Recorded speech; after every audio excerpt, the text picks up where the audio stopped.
Hamlet Azarian, welcome to the Entrepreneur Next Door. Thank you for doing this. You're in, I don't know if California is sunny today, but it's raining in New York as we speak. You're out on the left coast. Please, about a minute or so, who are you? Thanks for having me on. First of all, I'm Hamlet Azarian. I've been a lifelong learner my whole life, but what I love to do is academy that I help teach the next generation of growth marketers. The academy is totally free, and we allow different marketers to apply to it. And from there, we provide scholarships for certain marketers that go through our growth marketing course. That's one aspect of me. Another aspect of me is I believe knowledge should be shared. So I'm constantly hosting different webinars. The last one I recently did was during New York Tech Week, where we talked about content marketing in the AI era.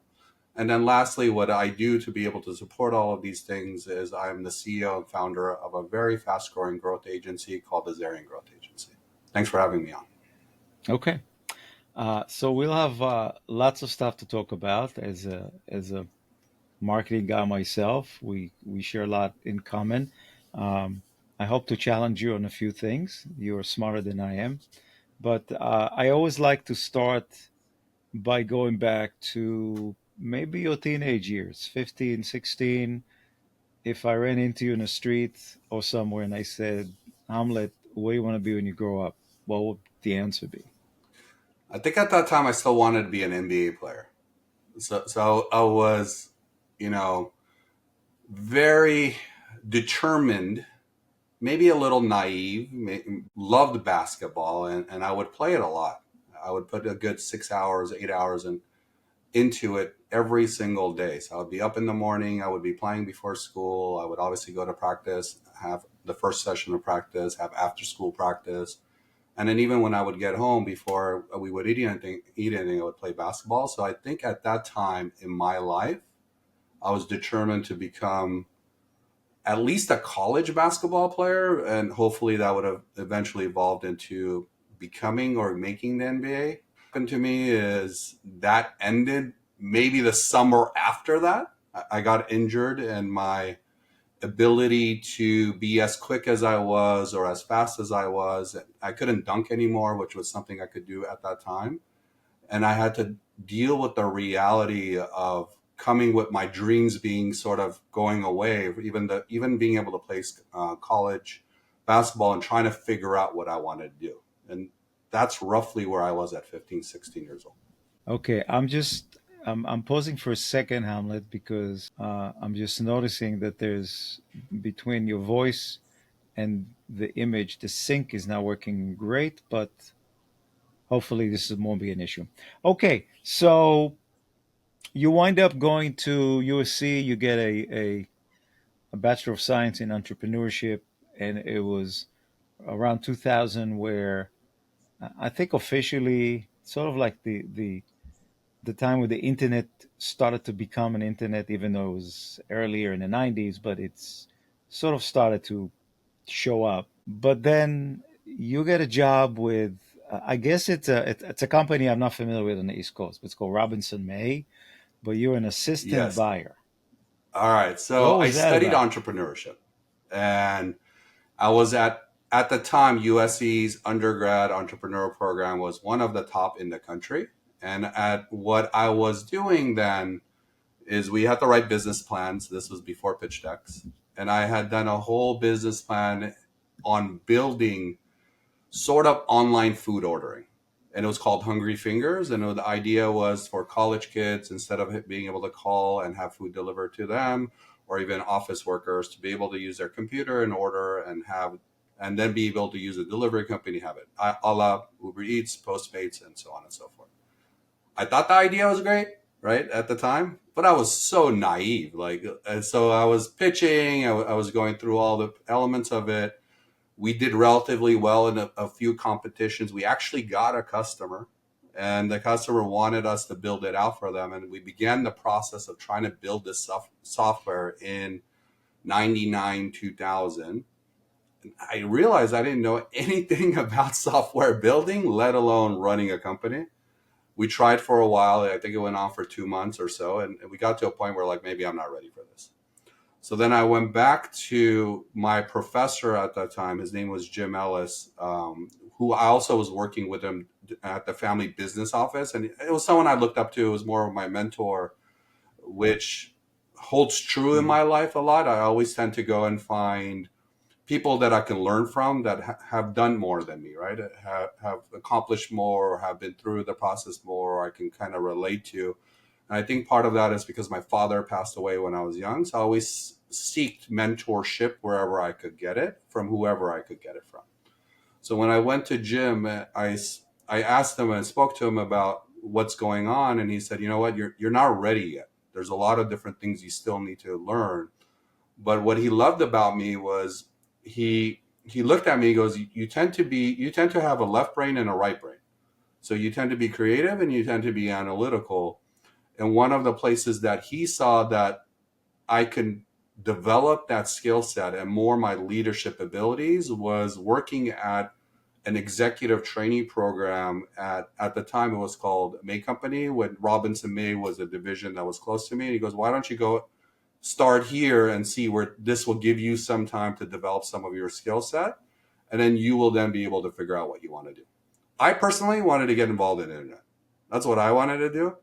And then my mom, we didn't grow up rich. It's not like we had tons of money. Going to USC was expensive as it was, and she's like, "Hey, you got to start paying bills. Like we need some help here." Mm. So that made me the sacrifice to be able to go join the Robinson May.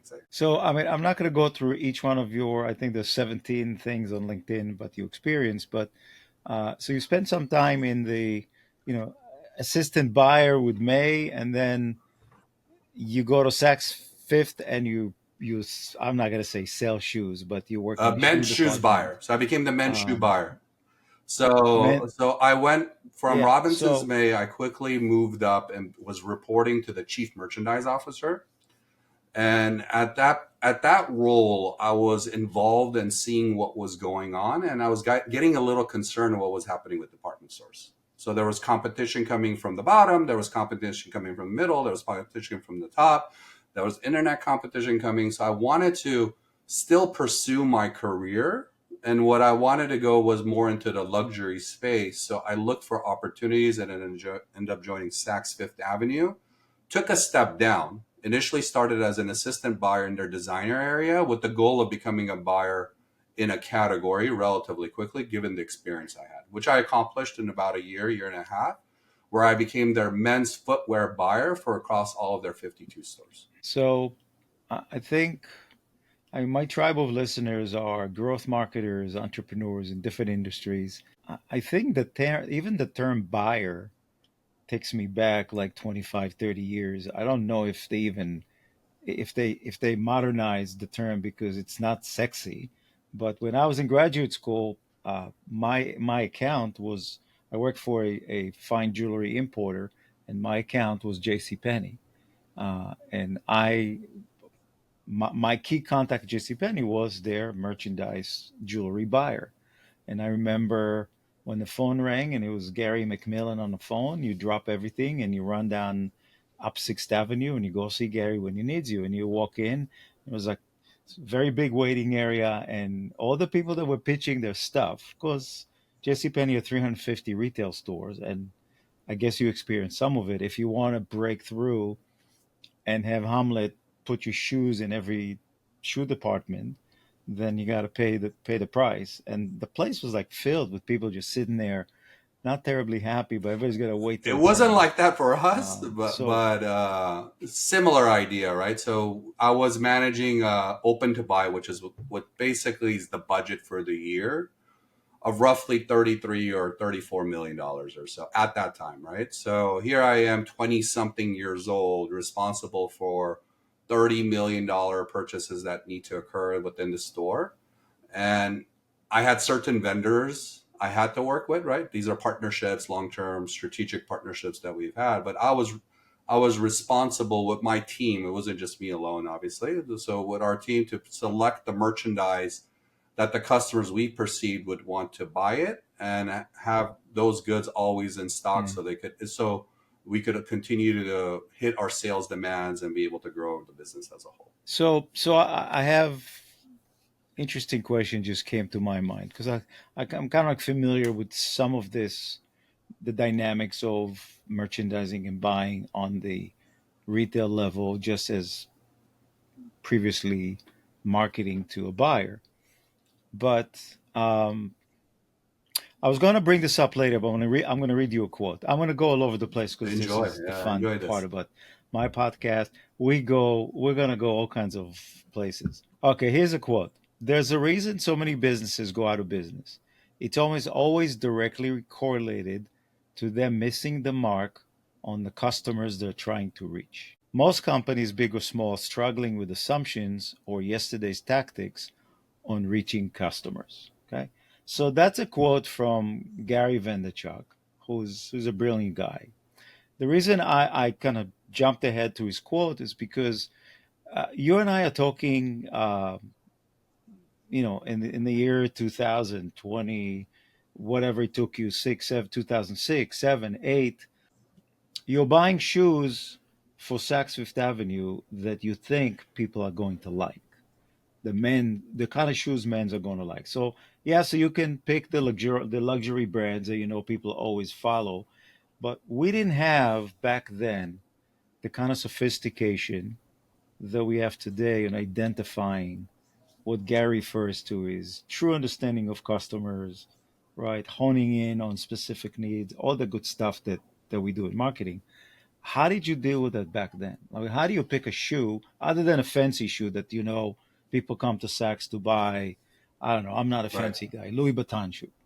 If they make it for men, I have no idea. So so what I How do you, did back then is you have to kind of look through the data that you have. The data back then was not as obviously now with e-commerce and the clients that we also help, it's different, right? Like e-commerce, you know right away. You know if it's going to work, if it's not going to work, if it's going to sell. You have all these other data points that you can gather. But as a buyer for Saks Fifth Avenue, the data that you had was your weekly sales trends and your weekly reports and your ability. And what we did is we used this concept of called a 9-box grid, and what we would do is we would say some shoes are modern, some shoes are classic, and some shoes are contemporary. And then we would say some shoes are sort of like mm, entry level, right? These are your first step into luxury. Some shoes are much more, mid level. You've already had the entry level shoes. You can afford a little bit more. You can afford a little bit of quality more. And then some shoes are super luxury. These are like really refined that uh, that the more sophisticated luxury consumer would know why this is the price it is and why it is so different. And then we would take this concept and we mm, would go store by store by store and try to figure out exactly what assortment seems to be working within each store, right? And then we would tie that with the accessories that are selling, because I wasn't the accessory buyer.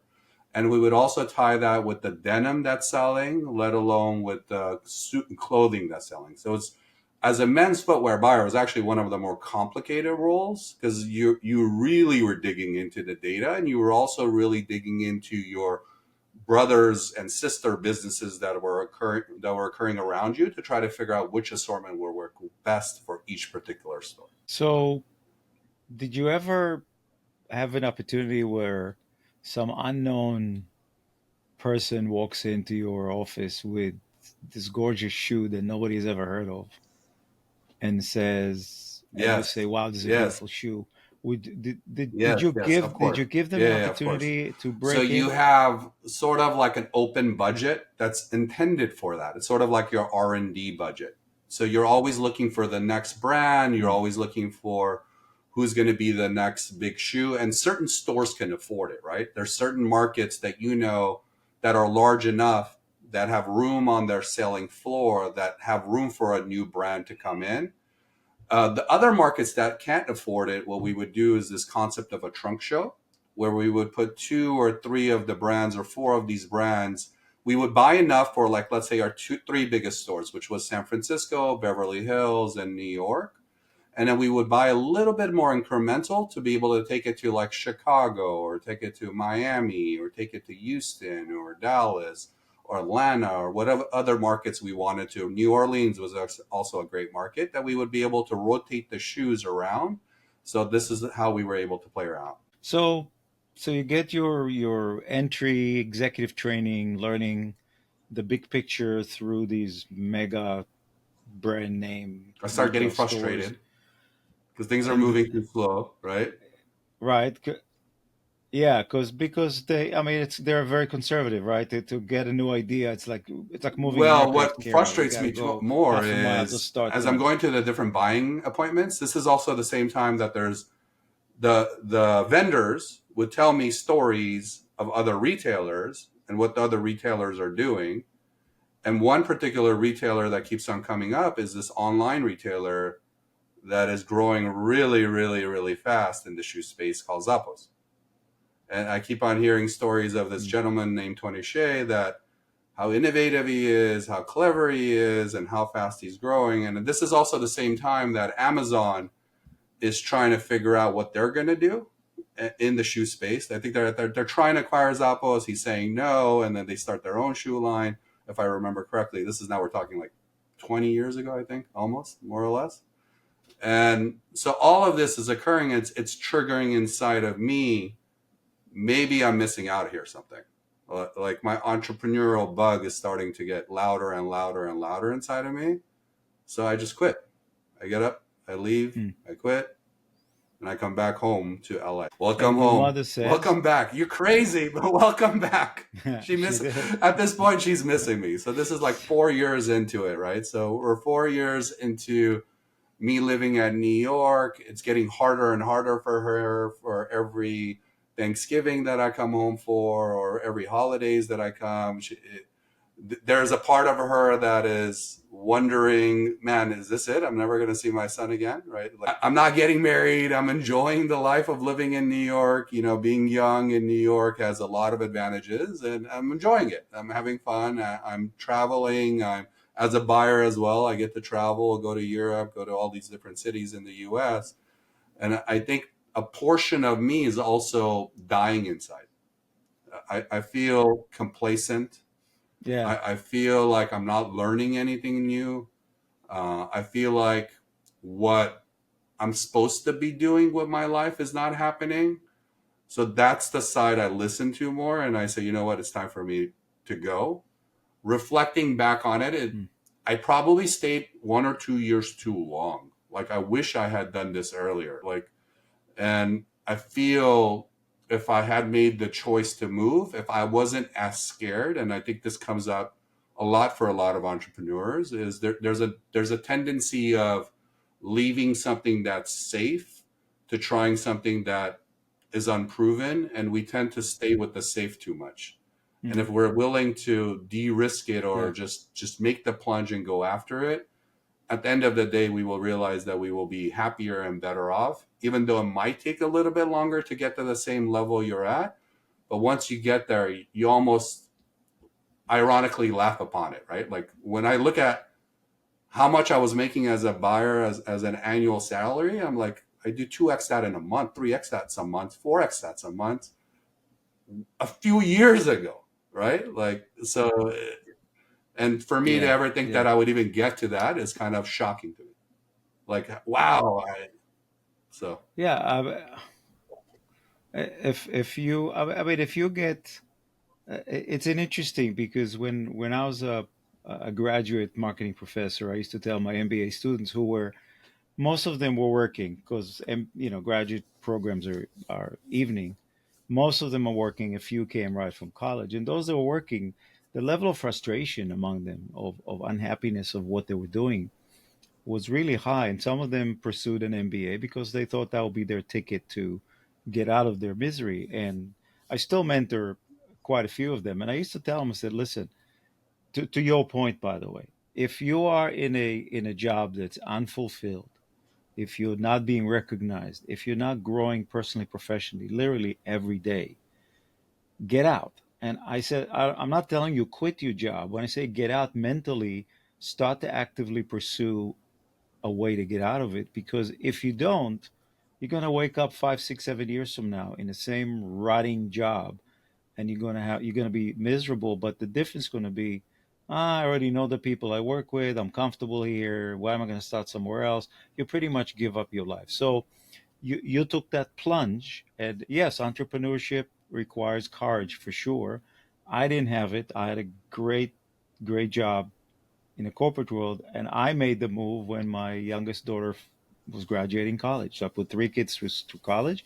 Said, okay, now I'm going to do it. I was afraid to eat tuna sandwiches and maybe pizza once a week and risk my kids' ability to do what they do. And I'm saying openly, I didn't have the courage to do it. But there's a lot of people that take the plunge and they live on credit cards and they do what they have to do, and somehow things happen. So then Hamlet winds up. This, like when I read this and I said, okay, I need to ask him, what the heck is this? Hamlet winds up with Camino Capital, where, in your own words, I work closely with the founding team to establish the go to market strategy is making Camino Financial the leader. Here comes the good one in providing small business loans to cash based and Yes. undocumented immigrants. So we're not going to get into politics because this is hot. But what's So that about? when I left, when I left Saks, I plunged into what I thought was entrepreneurship, but it was really consulting. So it was my way of de-risking things, right? Mm, So I started working with different companies, and then I did that for a few years, and eventually I ran into two gentlemen, Sean and Kenny Salas, who had just graduated from HBS, and they were looking for someone to help develop their go-to-market strategies. And I was like, yeah, all right, so Hamlet, just because whenever we touch on acronyms, I usually like to break it down because not I mean everybody Harvard knows. You Business mean School, correct? Harvard Business Right. School, HBS. So, Okay, got it. so, Yep, go and ahead. Sean and Kenny's stories are remarkable as a whole, by the way. So these are two guys who are first generation Latino Americans born in the U.S. Right. Their mom had a restaurant chain of 31 or so restaurants, Mexican restaurants here in LA. She lost all of it. She literally had lost all of it when they were young, and they were forced to move back to Mexico. They went to high school in Mexico, eventually ended up going to Berkeley, from Berkeley working in Wall Street, and then from Wall Street going to Harvard, and then finally starting Camino Financial at Harvard. And this is roughly when I ran into them, as they had graduated out of Harvard. They were trying to figure out their digital marketing strategy. And this is now for me doing consulting for 4 years or so. I've kind of figured out a good lifestyle, right? I'm making a lot more money than I was working at Saks Fifth Avenue. I have three clients. That's what all I can manage. I had rotated two clients out, so whenever I rotate two clients out, I would pick and lead, go and see if I could find a third new client, and I found them, and it was a perfect marriage. I'm like, okay, great, yeah, I can help exactly what you guys are looking to do. And I ran into them, and I was technically hire number 6 or 7.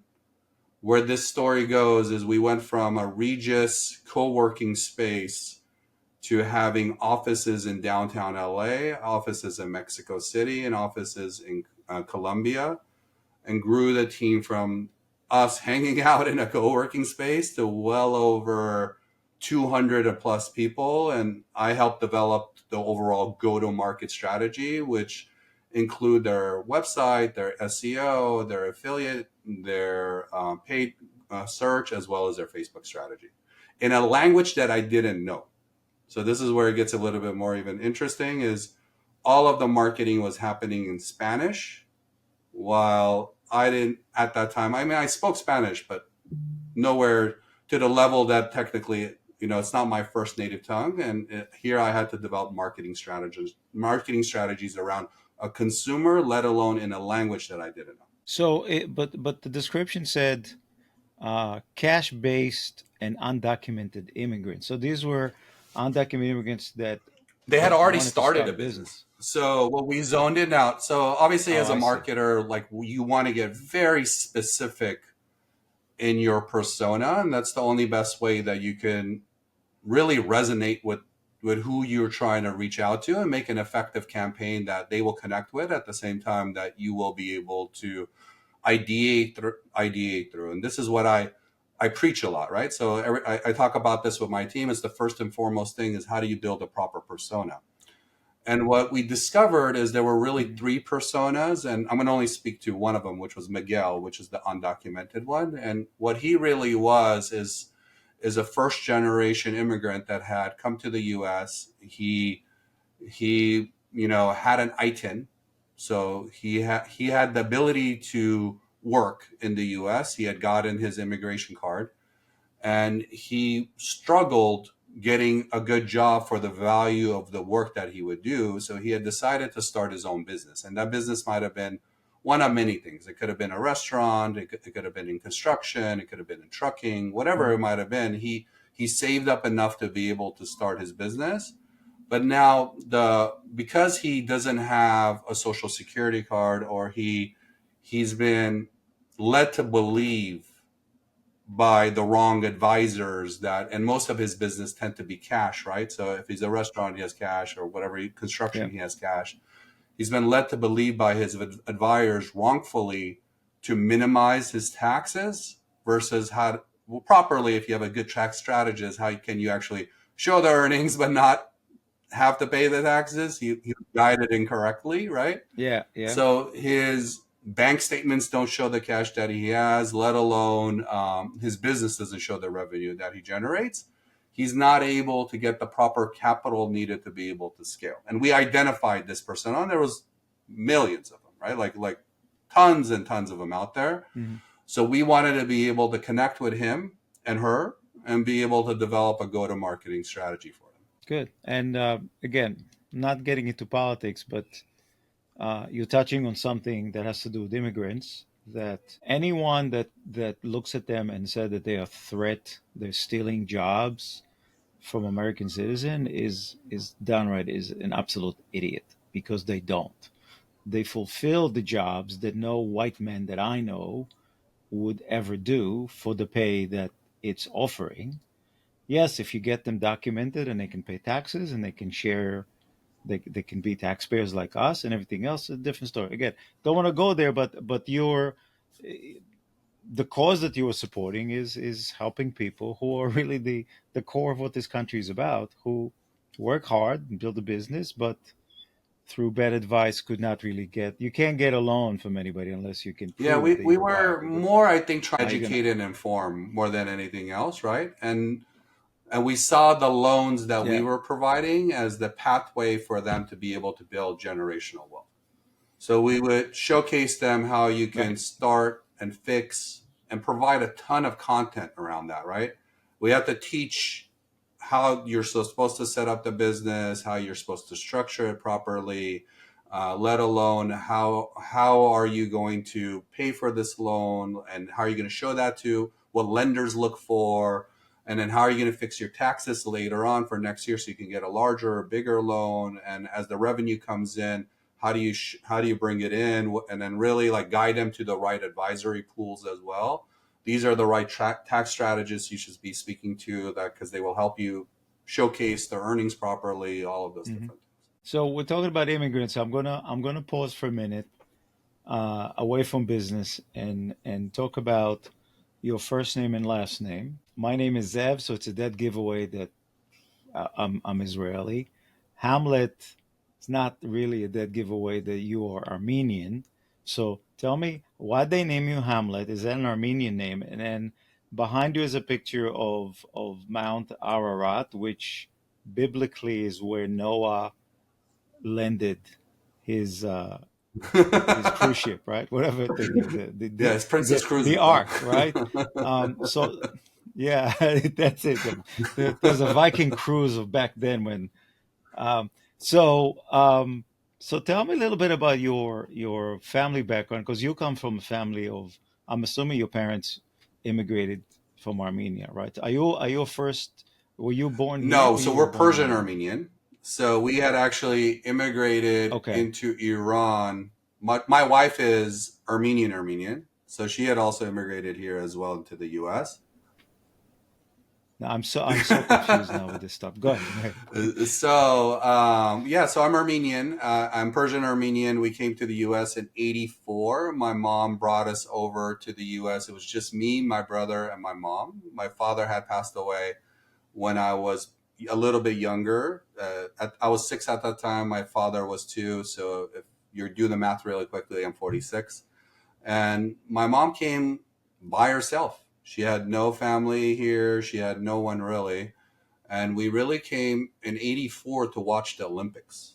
So she was an athlete of her own. She had gotten she wasn't playing in the Olympics, but because the Olympics were occurring, she used that as a way of allowing us to be able to get a visa to travel to the U.S. And when we traveled and stayed here, we ended up staying mainly because at the time there was a war occurring between Iran and Iraq, and my mom was really afraid after losing her husband that she would lose her my older brother, her son, and be he would have to be drafted and Mm, go and serve in the military, and she didn't want that for us.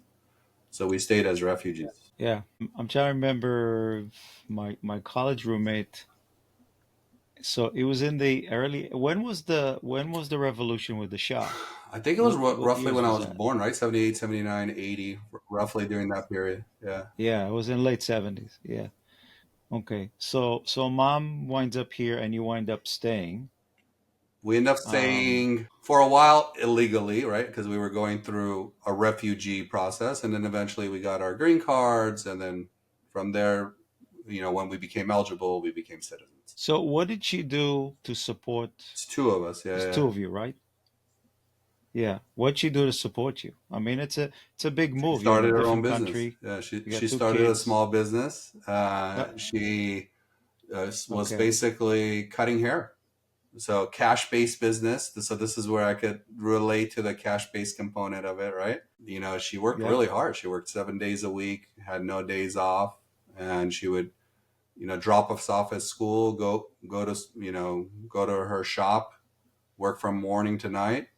We never saw her in the weekends because weekends were her busy period, right? So Friday, Saturday, and Sunday, and my brother and I were, raising each other and through our friends. And this is where the mentorship and all of those different things of me seeking advice and through the community and all of those aspects of it. Good.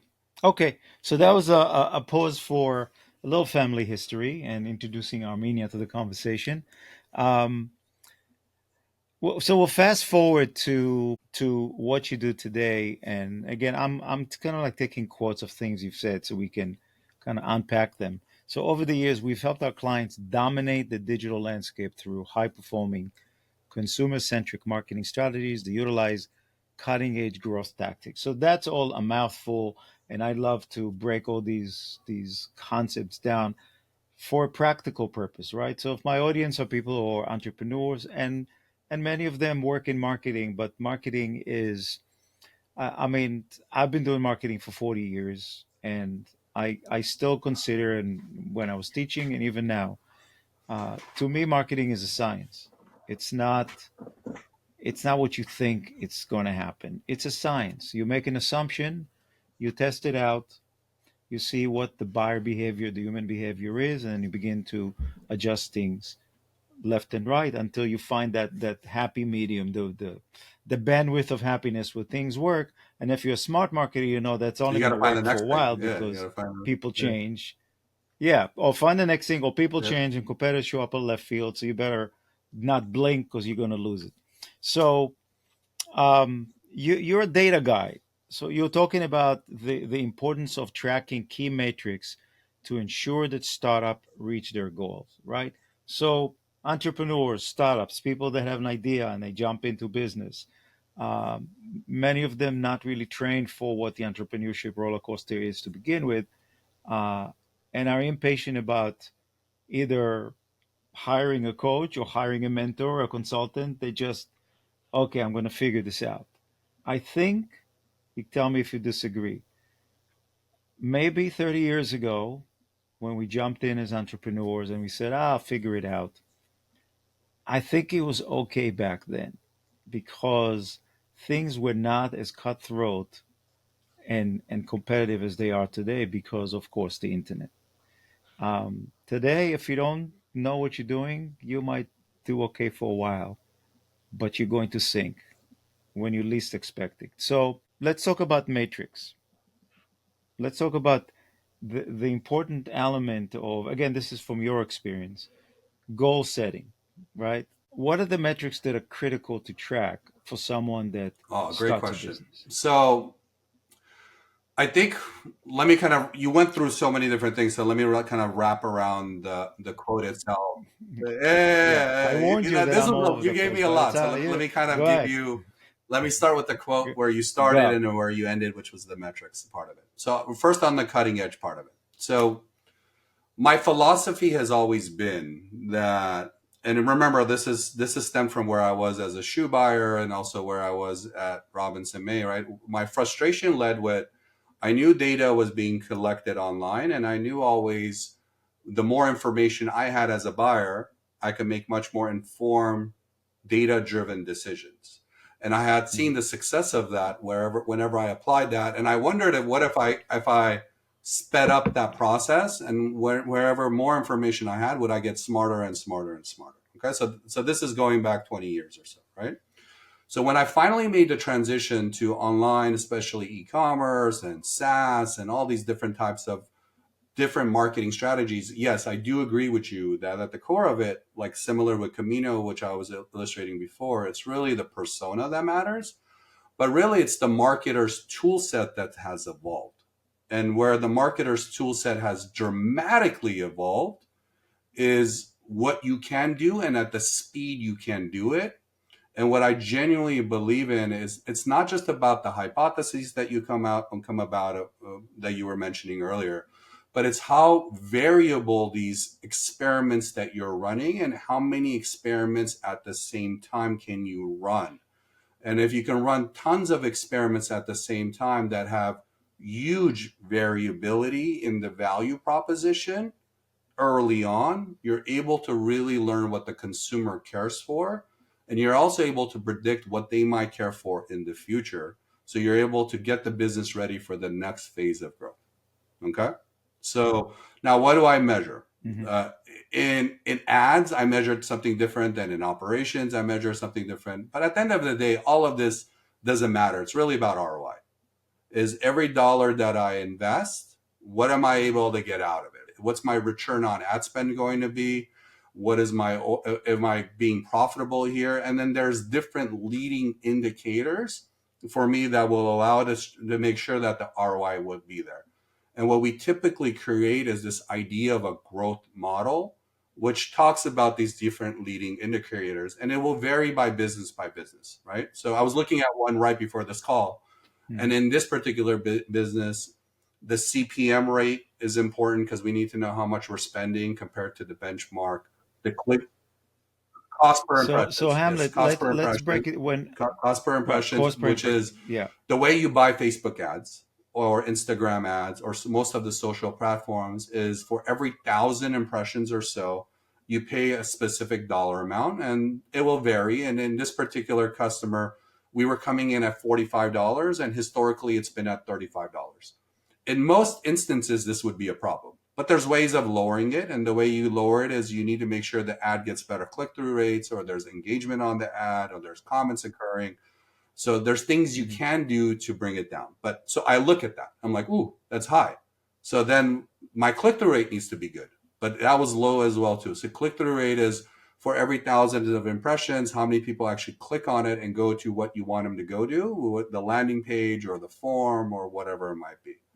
The next thing I saw was the form. Yeah. So I just wanted to just for 1 second. So for people that one of my listeners is somebody who is a traffic cop in one of the towns, and literally he walks around all day and writes tickets of people that are their meter expired, they park in the wrong spot, and he listens to podcasts all day, I mean, he always tells me he loves my stuff, but I also want to make it. He's not a marketing guy, so the word impressions that we use in marketing when we spend money on ads, impression is Facebook basically says we showed your ad.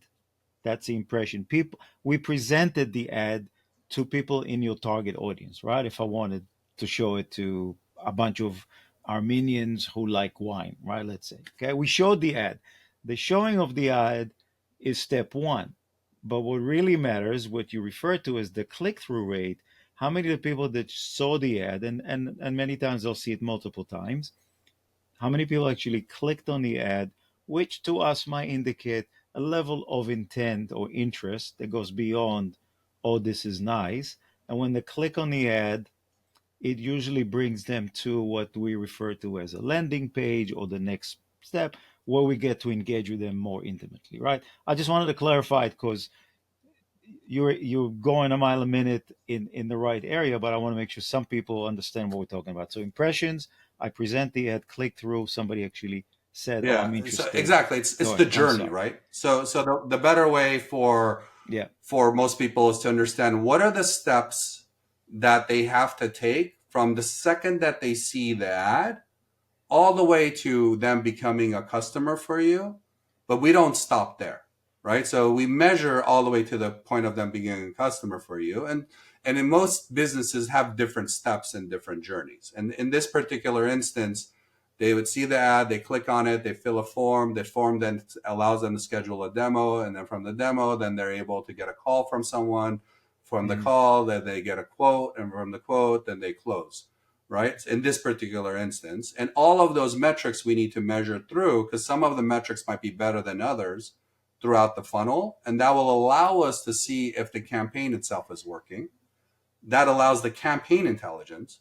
Then we have other campaigns that allows us to afford more in the beginning of the funnel, which is what we call the lifetime value of the customer. Are you able to sell them other things? Are you able to get, if you're a SaaS product, do they come back month over month over month and buy from you the product?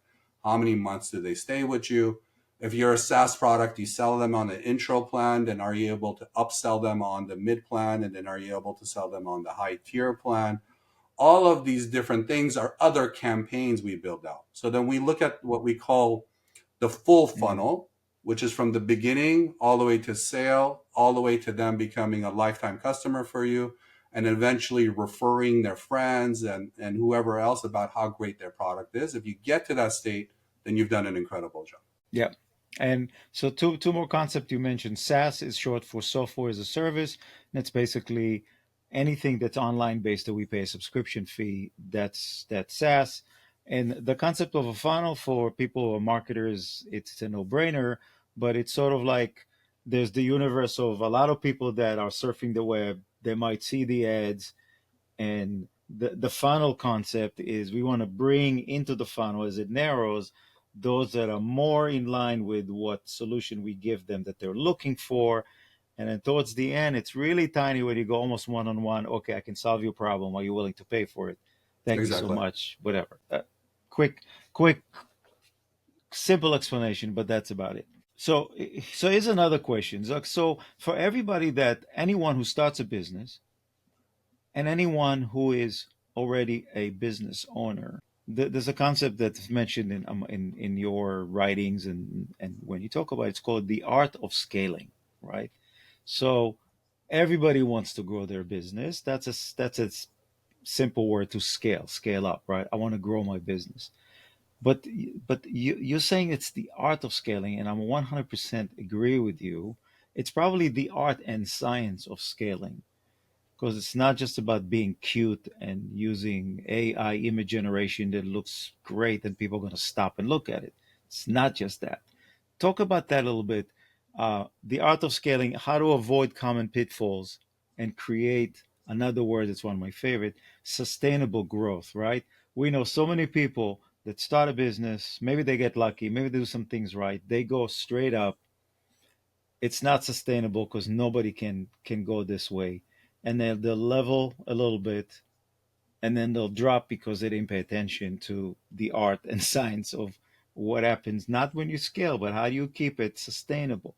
So talk about that a little bit as a lesson to people who want to Yeah, I grow mean, or start a business. business to me is a roller coaster, right?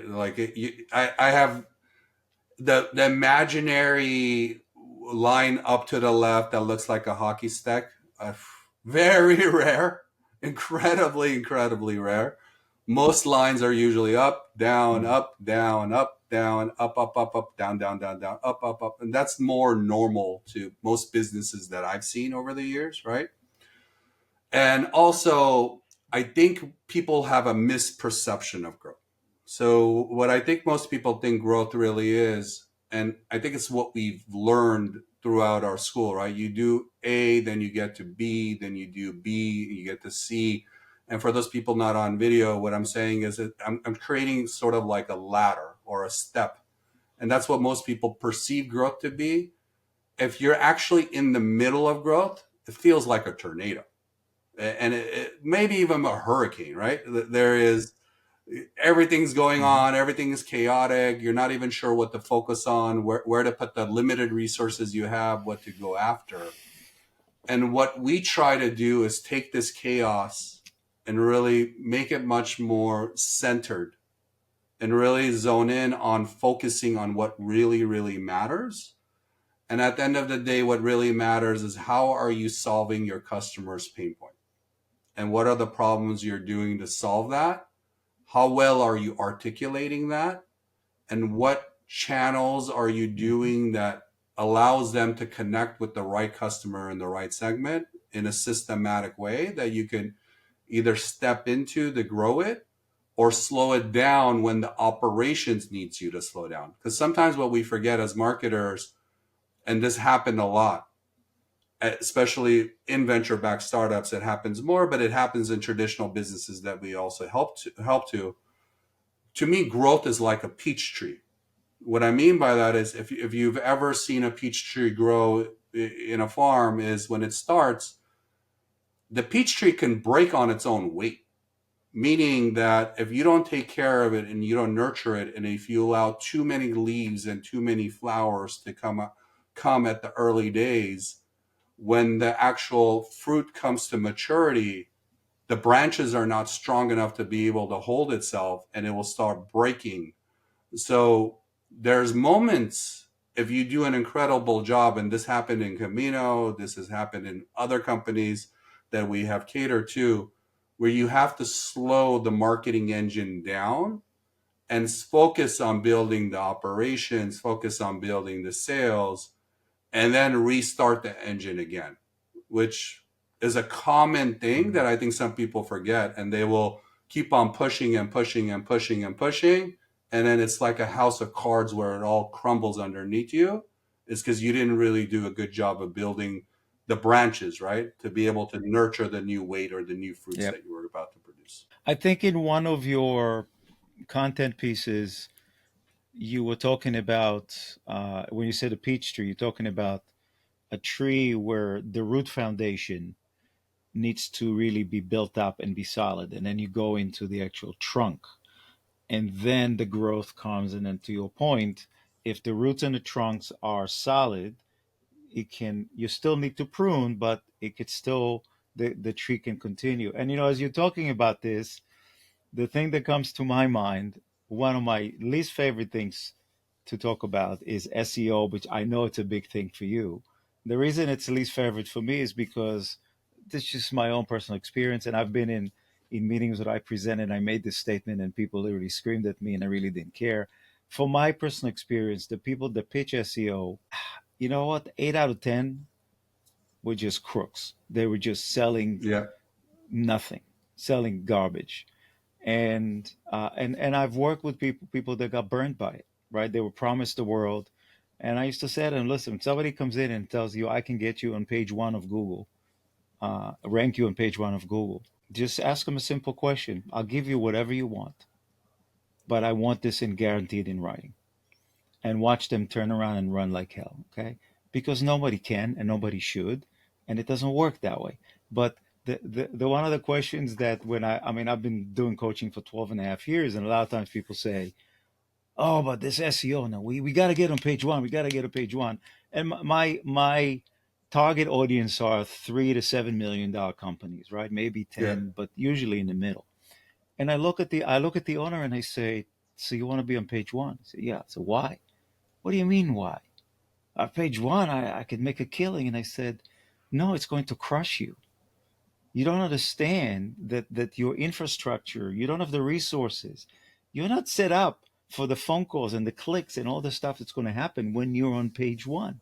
So, as my mother used to say, your eyes are bigger than your stomach, because I always piled my plate with food and I left half of it on. So, I don't want to poo poo SEO, because I recognize how critical, when it's done right, it's viable and it's important, but people So just don't have SEO the is just one of the patience many channels, though, to do right? the Like hard like work. so Yeah, what we 100%. Yeah. specialize in is like a full holistic marketing strategy. And I think the way we help demystify SEO a little bit, and the way we believe in running experiments early on through paid ads.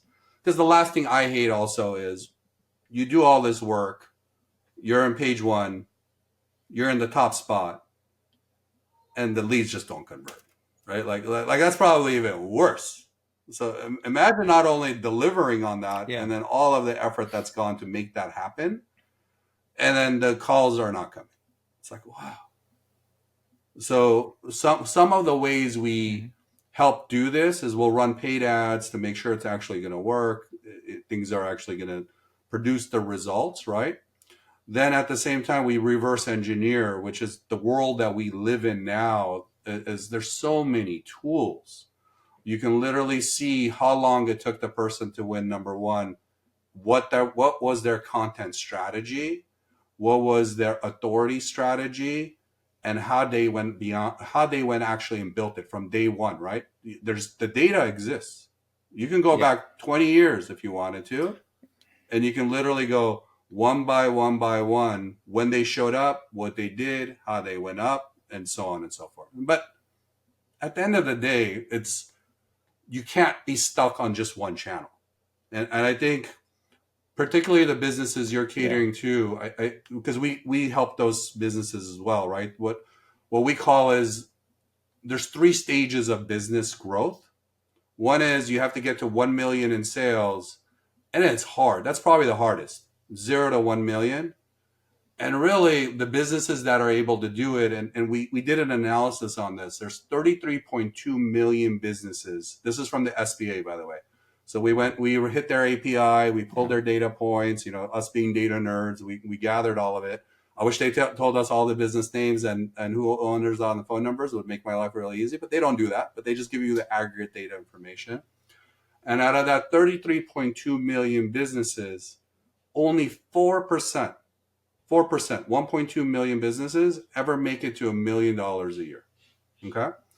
And the reason that $1 million is important is because at that point you have a business. You finally can hire people, you're probably paying some taxes, you have solved a problem for a customer base, and it's most likely founder led, meaning the founder is just a superstar and they've been able to figure out the operations, they've been able to figure out the marketing aspect or the sales process of it.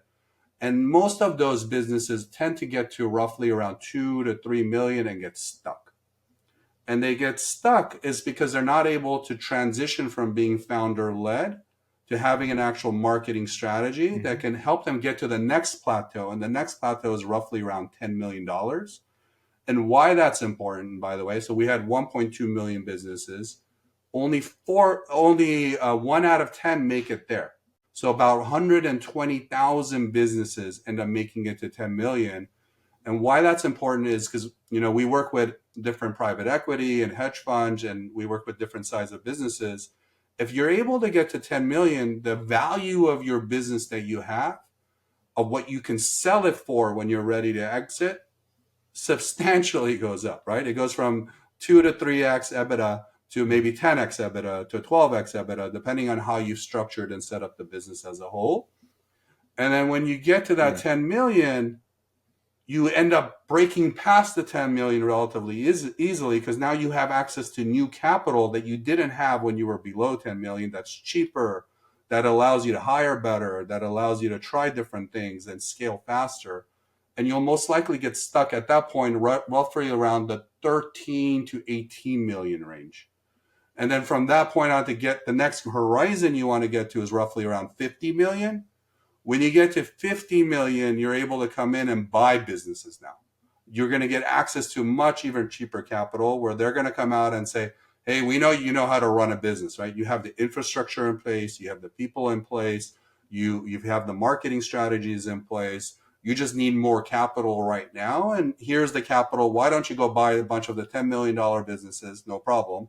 That will help you get to the $100 million business. Or you could even take a bigger gambit and go try to buy some of the $3 to $10 million businesses to help scale them up as well too. Yeah. So for the founder-led business that you mentioned before, right? The 33 point something million, they get up to a million and they just either flatten out, or some. I guess there's a percentage of them that even if they got to a million, if they're not profitable, they're going to go out. From your perspective, I'll ask you to pick just one though. What's the number one reason why those founders who reach million cannot make it the transition to the two, three, Mindset. 5 million? Mindset. What's the number one? Yeah, I was going to say, I was going to ask you first, and this is my tribe of people that I've been coaching and working with, and you're absolutely true. It's mindset Yeah, slash ego, right? Slash the people that wind up working with me, and it's not about me. It's just it's a concept that separates the boys from the men. Is the founder that says, you know what? I think I've done everything I can for the business. I don't know what else to do. I think I maximize my ability to do more. Now I need professional coaching, mentoring, somebody that can walk me, help me go to the next step. Those are, I mean, it's hard to come by those guys. They exist. Thankfully, I've worked with with many of them. But that you're right. That's the difference, right? If you got to look yourself in the mirror every night and say, "Am I doing everything the business requires of me?" Or look, if you just want to milk it out and draw a big salary and build a bigger house and buy another car and go on vacation, okay, there's nothing wrong with it. The only thing that's wrong with it for me is when you have employees, you ought to care about their life more than yours, and that's how you grow. That's the secret, right? When you start caring about the exactly. people that help you get there. So there was one thing I wanted to. Where I'm just gonna find it. Where is that quote? Let's go taking you back to high school. You said something about your basketball coach that helped you, taught you about the Oh, suicide dead drills. drills, suicide drills. Yeah. So, so suicide. So I guess I mean I used to do it Yeah. with my kids in soccer. I'm assuming maybe it's a similar in basketball. What's how did that basketball coach in the suicide drills? Does that did that leave you with something Yeah. that you use So today?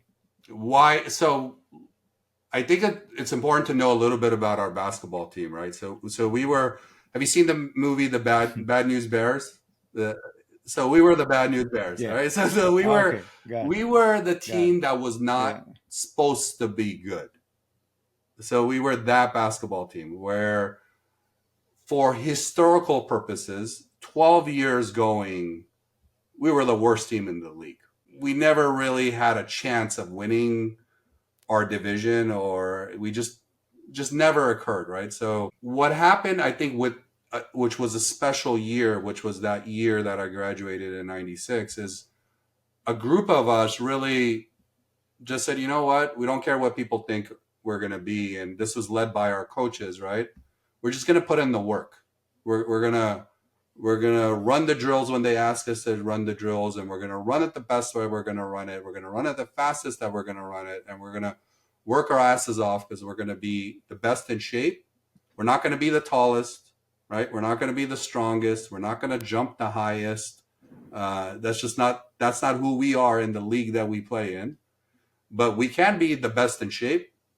We can hustle on every play. We can hustle in practice, and we're gonna try to be as aggressive as we can to win. And what ended up happening is, because of this philosophy that we had, we actually ended up winning the whole league. We shocked anyone that was predicting what would. We were supposed to be last in our league, and we came out as the league champs. And unfortunately, the school hasn't won one ever since that. But I think it goes back to what has resonated with me is sometimes, you know, doing the dirty and the ugly work, there's a reason you're doing that. And just like running the suicide drill, that's the hard work in playing basketball. Everyone wants to be able to shoot the ball. Everyone wants to be able to dunk the ball or pass the ball or dribble the ball. But the hard work in playing basketball is, can you hustle and hustle for the whole time you're on the floor on every single play and be as aggressive as you can be on every single play, because that will cause opportunities. And that's what I mean by that quote. And that has direct correlation to being in business, right? And one of the things that I'm particularly frustrated with when I coach founders and business owners is that they don't have the patience and the willingness to do the hard work. I mean, the things that you talked about before, the matrix and the funnels and identifying the personas, which is a word we use in marketing for, okay, who's this ideal client that we're trying to to to connect with, right? For my graduates, I used to say, forget the word persona, think of CSI, right? That I love show that about show. criminal Yeah. crime scene investigation, right? And I said, think of persona as a crime scene investigation where there's a crime and you're trying to recreate the persona, the profile of the person that committed the crime, right? That's kind of what we do in marketing. And a lot of those guys that maybe get to a million, I think most of them don't because they don't have the patience to do it. They don't understand that yes, marketing works, but it takes time, it takes effort. If you want to analyze the data, you have to generate data, and to generate data, you got to spend some money. Things are not easy for free anymore, right? You can still do stuff for free, but you know what? This is we live in a world of pay to play. Because if you're not, no one's going to notice you. Right. There's just too much traffic everywhere. So the hassle of the suicide drills or whatever it was called. I don't know if in basketball it's the same as soccer where I was coaching, but we put the cones, you know, 10 feet away, 50 feet away, and you make them run back and That's the forth same thing. Yeah. nonstop. You run to Is the that free the throw line, same? run back to the Yeah, baseline, run to the yeah, half court, back, free throw, back, full court, back. yeah. And it will test your endurance and test your fitness, but the same thing can happen in business. You set your goals at 10 feet away, and you hustle, and then you got there, you set it up again, and keep doing it. So. Um, Hamlet, I'm going to ask you. Usually, I don't send any advanced questions to my guests because I don't really know what I'm going to ask. It's just free flowing from our conversation. But sometimes there's a few that I usually do send in advance, and I didn't send it to you. So maybe I'll put you on the spot, but you're smart enough, you'll figure it out. Um, back to your New York days. If I gave you a billboard in Times Square and I said, Hamlet, this is yours, you get to put anything you want on there, Oh my what goodness. would you put on there? Looking back at your 40, you said 46 roughly years, right? What's the Something goal of that the billboard? you What could am I trying share to that would accomplish here? resonate. People are walking by and it's going to look up and say, "Oh wow," whatever you say, whatever you want to say. Okay, it doesn't have to be So you're marketing. It could asking be a just your marketer to personal do, experience. It you can have the be, most precious space of real estate. What are you gonna do with it? and yeah, and it doesn't have to be marketing. It could just be when your mother tells you go out and Listen pay the to your bills. Listen to your mom. mother. I don't know, whatever. Oh man. Obviously, if it's all right, I could go. All right, all right. So I'm going to retract my question, You're making me pick a and favorite child here. No, ask I'm you kidding. something different. I know. Out of the two that's behind you, so you've done quite a few things. What would you share as your maybe the number one life experience advice you can give people? And again, this um, is yeah, business, yeah, of course. entrepreneurship. I think we have a tendency to overanalyze and not do, and I at least in many things, and that tends to hold us back. So and we might be afraid of what people are going to think. We might be afraid, what if it doesn't work? We might be afraid, what if it does work? We might be afraid, as you go through all of these questions that tend to run in your head, at least what I've come to appreciate, and it took me a while to get there, it's it's better to try than to live in the fear of not trying or the failure of not trying. It's kind of, it will help you progress much, much quicker. You shouldn't worry about what people are going to think about you. You shouldn't be worried about if it doesn't work. You shouldn't be worried about what if it's really, really hard. And just the sooner you do it, I think the better you will, you yourself, find the right answer to what you're looking for that will allow you to propel to where you're headed. There's two quotes that come to mind. One old one I just read yesterday in a book I finished. So the old one is, no one learned how to sail in calm seas. So yeah, get in a boat and the wind's going to be strong, the weather, but you got to get in the boat. You got to go do it. You'll figure it out. The one that I read yesterday as I was finishing a book, and it's all spy stuff because it's all I read. It was is there's nothing wrong with living on the edge, and you can lean Ooh, I over like that. once in a while, Yeah. right? Which is sort of entrepreneurship, right? Because when you take that risk and you start a business, that's living on the edge because there's no guaranteed income, there's no guaranteed success, and that leaning over the edge is the piece that said, "Yeah, I know it's scary, but hey, I leaned and I came back and I didn't fall off." And sometimes you fall off, then you Yeah. pick yourself up and you go again. But that's okay. All right, Hamlet. I hope this was much fun for you as it was for me. I will share your contact info in my show notes. And thank you again Thank you, for Zeb. Thanks doing for this. having This me. was It great. was a pleasure. My pleasure.